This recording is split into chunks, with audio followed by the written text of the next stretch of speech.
Hi hello friends, ನೀವು ನೋಡ್ತಾ ಇದ್ದೀರಾ ನಿಮ್ಮ ನೆಚ್ಚಿನ ಚಿತ್ರಕೂಟ ಚಾನಲ್. ನಾವಿವತ್ತು ಸಿಂಪಲ್ ಆಗಿ ರುಚಿಯಾಗಿರುವ ಚಿಕನ್ ಗ್ರೇವಿ ಮಾಡೋಣ ಬನ್ನಿ.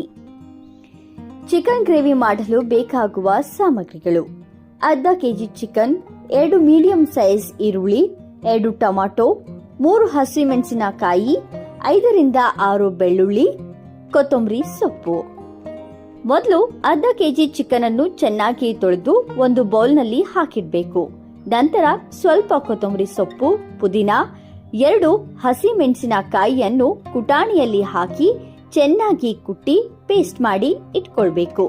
ಇದೇ ರೀತಿಯಲ್ಲಿ ಸ್ವಲ್ಪ ಬೆಳ್ಳುಳ್ಳಿ ಮತ್ತೆ ಶುಂಠಿಯನ್ನು ಕೂಡ ಕುಟ್ಟಿ ಪೇಸ್ಟ್ ಮಾಡಿ ತಯಾರಿಸಿಕೊಳ್ಳಬೇಕು. ಹಾಗೆ ನಾವು ತಗೊಂಡಿರೋ ಚಿಕನ್ ಅನ್ನು ಚೆನ್ನಾಗಿ ಕ್ಲೀನ್ ಮಾಡಿ ತೊಳೆದು ಸ್ವಲ್ಪ ಉಪ್ಪು ಹಾಕಿ ಎತ್ತಿಟ್ಕೊಳ್ಬೇಕು. ನಂತರ ಗ್ಯಾಸ್ ಮೇಲೆ ಒಂದು ಪಾತ್ರೆ ಇಟ್ಟು ಅದು ಬಿಸಿಯಾದ ನಂತರ ಸ್ವಲ್ಪ ಬೆಳ್ಳುಳ್ಳಿ ಎಸಳು, ಸ್ವಲ್ಪ ಕರಿಬೇವಿನ ಸೊಪ್ಪು ಕಟ್ ಮಾಡಿ ಇಟ್ಕೊಂಡ ಹಸಿಮೆಣಸಿನಕಾಯಿ ಹಾಕಿ ಚೆನ್ನಾಗಿ ಹುರಿಯಬೇಕು. ನಂತರ ಕಟ್ ಮಾಡಿ ಇಟ್ಕೊಂಡ ಈರುಳ್ಳಿ ಹಾಕಿ ಚೆನ್ನಾಗಿ ಬೇಯಲು ಬಿಡಬೇಕು. ಹಾಗೆ ಈರುಳ್ಳಿ ಚೆನ್ನಾಗಿ ಬೆಂದ ನಂತರ ಟೊಮೊಟೊ ಹಾಕಬೇಕು.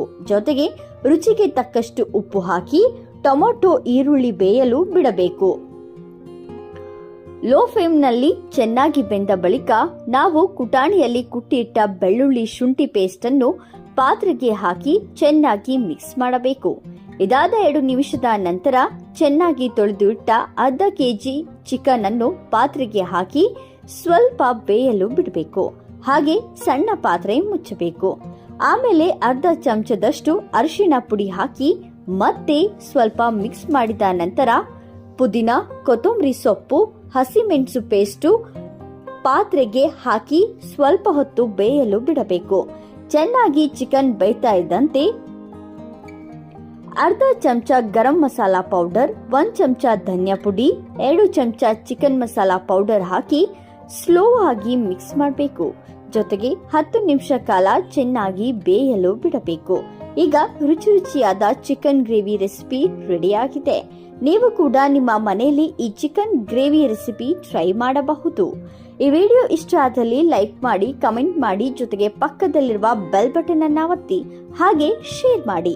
ಇನ್ನು ಮತ್ತೊಂದು ವಿಶೇಷ ವಿಡಿಯೋ ಮೂಲಕ ಮತ್ತೆ ಮೀಟ್ ಆಗೋಣ. ನಮಸ್ಕಾರ.